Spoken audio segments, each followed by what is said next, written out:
Ngayon, i-check out natin ang Page Cloud, isang website builder na kilala sa flexibility at customization options nito. Kung gusto mong gumawa ng website na nagre-reflect sa style mo pero nahihirapan ka sa ibang tools na masyadong komplikado, baka Page Cloud na ang sagot para sa'yo. Dinesign to para sa mga taong gustong maging creative nang walang hassle. But does it offer the perfect balance of ease and power? Tara, alamin natin kung totoo nga ang hype. Ano ang Page Cloud? Isa tong Canadian-based website builder na ginawa para sa mga taong mas pinahalagahan ang creative control sa lahat ng bagay. Hindi tulad ng mga traditional drag-and-drop platforms na gumagamit ng block-based editing, ang Page Cloud ay nagbibigay ng totoong design freedom. Pwede mong ilagay manually ang mga elements kahit saan sa page. Kaya sigurado kang custom ang itsura ng website mo ayon sa gusto mo. Ang ganitong flexibility ang dahilan kung bakit attractive choice to para sa mga creatives, professionals at kahit sinong gustong magkaroon ng website na nag-stand out sa siksik na digital space. Ini-aim ng platform na to na pagsamahin ng simplicity ng DIY website builders at ang power ng professional design software. Kaya accessible to sa lahat ng skill levels. Isa sa mga pinakamalalaking selling points ng Page Cloud ay ang ease of use nito. Madaling gamitin para sa beginners pero meron pa ring advanced tools para sa mga experienced users. Ang pag-sign up at pag-start ay sobrang straightforward. Gagawa ka lang ng account sa pamamagitan ng pag-click ng link sa baba sa description, pumili ng template at masisimulan mo ng gumawa ng website. Ngayon, tignan natin closer ang mga highlights ng Page Cloud. Simula sa pro drag-and-drop simplicity nito, pwede mong ilipat ang mga elements tulad ng text, images at buttons kahit saan sa page mo nang walang restrictions. Helpful tutorials and guides. Ang Page Cloud ay nagbibigay ng videos, tooltips at live checklist na nag-guide sa iyo sa bawat step ng paggawa ng website. Meron din tong multi-user collaboration, kaya hanggang 3 users pwedeng sabay-sabay mag-edit ng site na perfect para sa small teams or businesses. Ngayon, tignan naman natin ang ilang cons ng Page Cloud. Una ay ang learning curve nito. Kahit nasa kabuuan ay medyo intuitive naman ang Page Cloud, ay medyo less user-friendly compared sa ibang competitors tulad ng Wix, lalo na para sa mga hindi pa masyadong familiar sa design principles. App integration setup. Ang pag-install ng third-party apps sa Page Cloud ay pwedeng magtagal at kailangan ng external accounts na pwedeng maka-frustrate sa mga beginners. Customization and templates. Pagdating sa customization, talagang nagsashine ang Page Cloud. Nag-aalok to ng mga tools at features na nagbibigay daan para makagawa ka ng truly unique website. Pero ang freedom na to ay may kasamang challenges. Template design. Quality over quantity. Ang Page Cloud ay may mga 40 templates lang na medyo mukhang limited kung ikukumpara sa ibang competitors tulad ng Wix or Squarespace. Pero kahit na konti lang, ang mga templates na to ay sleek, modern at professionally designed at sakto para sa iba't ibang industry. Mobile editing. Ang mga templates ay hindi automatically mobile responsive. Kailangan mong i-adjust manually ang layout para sa mobile views na pwedeng magtagal lalo na kung hindi ka familiar sa responsive design. Customization features, advanced design options. Pwede kang mag-import ng Photoshop layers, maglagay ng custom code at mag-rearrange ng mga elements ng may precision gamit ang drag-and-drop editor. Risk of over-customization. Kung wala kang clear design plan, delikado kang makagawa ng cluttered or mukhang unprofessional na website. Ang flexibility ng Page Cloud ay nangangailangan ng balance sa creativity at structure. Nag-aalok ang Page Cloud ng malawak na hanay ng features na nakafocus ng husto sa design tools habang nagbibigay ng basic functionality para sa ibang aspeto tulad ng blogging at e-commerce. Design tools, layering and manual placement. Sa Page Cloud, pwede mong ilagay ang mga items exactly kung saan mo gusto. Kaya nagbibigay to ng unparalleled precision at creative control. Stock image integration. Meron kang access sa Shutterstock diretso mula sa platform or pwede ka rin mag-upload ng sarili mong images para magamit sa design mo. Intuitive layouts. Creating and duplicating sections. Pinapadali ng Page Cloud ang pag-maintain ng consistency sa buong website mo dahil sa kakayahan nitong mag-create at mag-duplicate ng sections. Blogging and e-commerce. Pagdating sa blogging, medyo limited ang capabilities ng Page Cloud. Kailangan mag-import ng content mula sa ibang platforms or gumamit ng external tools para sa mga advanced features tulad ng commenting at tagging. Kahit na integrated ang Page Cloud sa Shopify at PayPal, kulang to sa native tools para sa pagmamanage ng products, inventory at transactions. Kaya maaaring hindi to ideal para sa mga serious online retailers. App integration. Ang Page Cloud ay sumusuporta sa mga sikat na apps tulad ng MailChimp, Vimeo, Google Analytics at marami pang iba. Pero karamihan sa mga integrations ay nangangailangan ng third-party accounts, kaya may extra steps sa setup process. Pricing. Ang pricing model ng Page Cloud ay straightforward. pero medyo nasa mataas na side to kumpara sa ibang competitors. Ito yung brief overview ng mga different plans. Ang launch plan ay nagkakahalaga ng $20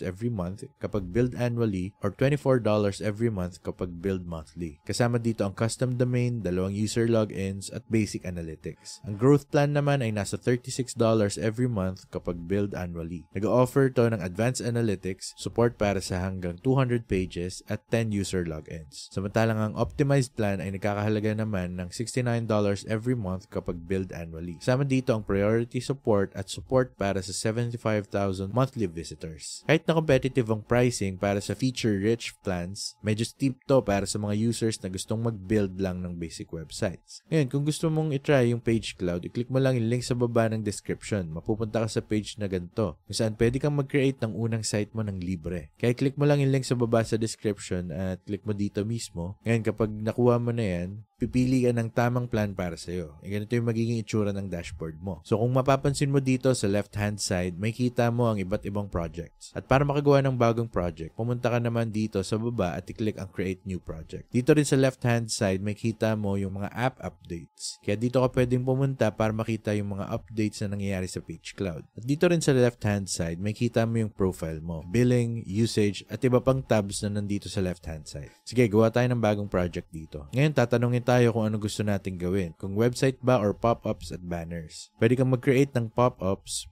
na magagamit mo sa website mo para i-engage ang mga bisita gamit ang offers, content, at iba pang resources. Magsisimula tayo sa website, kaya i-click natin yung continue. Ngayon, tatanungin tayo kung anong klase ng website ang gagawin natin. Kung small business site or e-commerce site, freelance or portfolio site. Link in bio page, landing page, or kung hindi pa tayo sigurado. For this example, pipiliin natin yung landing page, tapos click natin yung continue. Ngayon na nandito na tayo, pwede na tayong pumili mula sa professionally looking templates. Para sa landing page, parang gusto ko yung unang template na nakita ko. Ngayon, kung gusto natin, pwede nating i-preview ito muna bago piliin na magkaroon tayo ng idea kung ano magiging itsura ng website. Ngayon, pag okay na tayo sa template, pwede na tayo mag-scroll down at i-check ng mabuti. Pwede rin tayong pumasok dito at tignan yung iba't ibang pages. Mukhang kapag kinlik natin tong mga to, mapupunta tayo sa page pababa. Pero mukhang ayos naman to para sa example na to. Kaya click na natin yung select template. Ngayon, dito pwede mo pangalanan yung website mo. Kung gusto mong i-enable ang e-commerce para sa site na to, check mo lang yung box na to. Pero para sa ngayon, iiwan ko muna to ng blank.